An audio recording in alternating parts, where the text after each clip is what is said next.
Çoxunuz bıçağı əlinizə alıb toyuğun başını bədəndən ayırmaq, o qana bulaşmaq istəmirsiniz. Hətta bunu iyrənc hesab edirsiniz. Amma qazandan da ən yaxşı tikəni istəyirsiniz.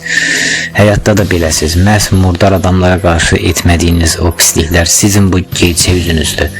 Hər kəs yaxşı əməldən danışır. Əslində kiməsə sədəqə vermək, yaxşılıq etmək, o insana sədəqə veriləcək, yaxşılıq ediləcək vəziyyətdən qurtarmaqdan daha asandır.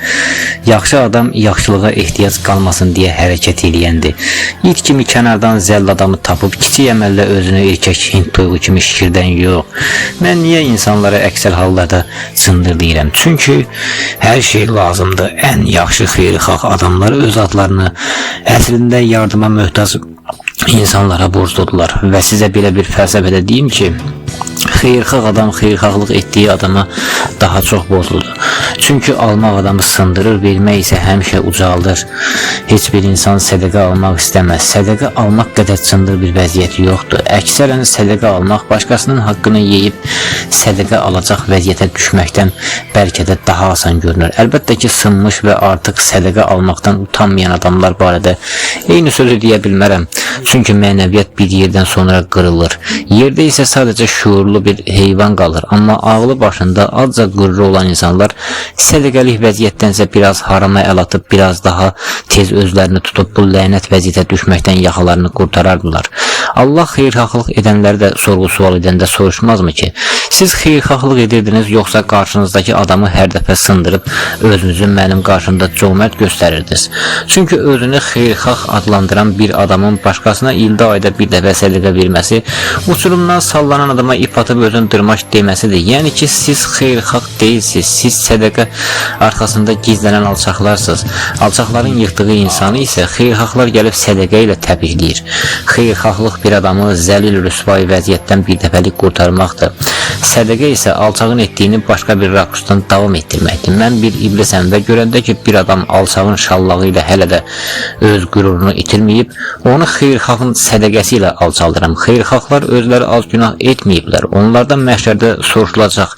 Siz yaxşı adam idinizsə, niyə sizin olduğunuz yerdə köməyə möhtac insanlar var idi? Əgər belə başqalarına kömək edən idinizsə, niyə onları yıxılmağa qoydunuz? Və yıxılmağa qoydunuzsa, niyə yıxılandan sonra kömək etdiniz? Çünki zəifi yıxmaq alçaqlıqdırsa, yıxılana sədəqə vermək leş üstündə qarın doyurmaqdır. Alçağın şallağının qabağında dura bilməyəcək qədər cəsarətsiz olanlar, yıxılana sədəqə verəcək qədər də mərhəmətli olurlar. Biri sənə alçaqlıq edəndə əks təsir göstərə bilərsən, hətta zəifliyini tapıb düzəldə də bilərsən, daha güclü ola bilərsən. Amma xeyirxahlıq edənlərə minnətçi olmaqdan başqa da şansın yoxdur. Mən bir alçağın yıxa bilmədiyi o qürurlu adamı aparıb xeyirxah adama göstərirdim. Həm o qürurlu adamı yıxırdım, həm də xeyirxahın özünü, egosunu alçağa çevirirdim. Mən xeyirxah adamları birbaşa alçağa çevirməkdən daha çox onlara o murdar adamları göstərib deyirdim ki, gör nə murdar adamlar var və sən daha çox yaxşılıq elə sükanıb belə saxla. Zamanla o xeyirxah adam sadəcə bir cındıra çevrilirdi. İnsanlar alçaqlıq edəndə sadəcə bəsit bir alçaq adama çevrilirlər. Amma ən güclü ego özünü xeyirxah biləndə meydana gəlir. Mən Allahın mələyi iblis əksər hallarda insanları xeyirxah edərək egoist edirdim və təbriklə yıxılmayanı qəpiklə sındırırdım.